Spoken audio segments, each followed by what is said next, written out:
तुहरे साया से मिले, दूरिया मिटा के अब फूल खिले। सांझ के सपना अब सच होख जाए, पूरा ये दुनिया अब झूमत दिखाए।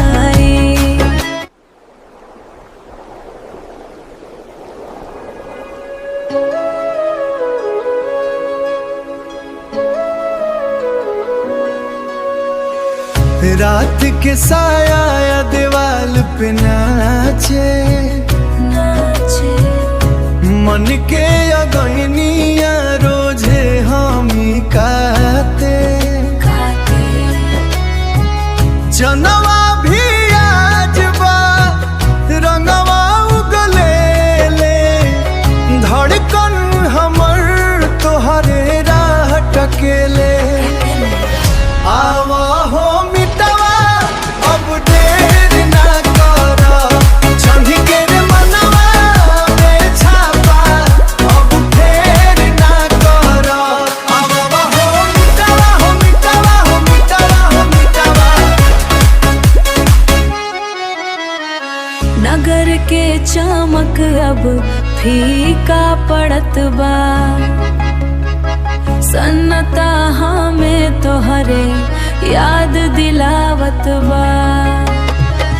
नैना के काजा अब बाहे के तैयार बा, जानत बा तू ही ई कैसा ई प्यार बा।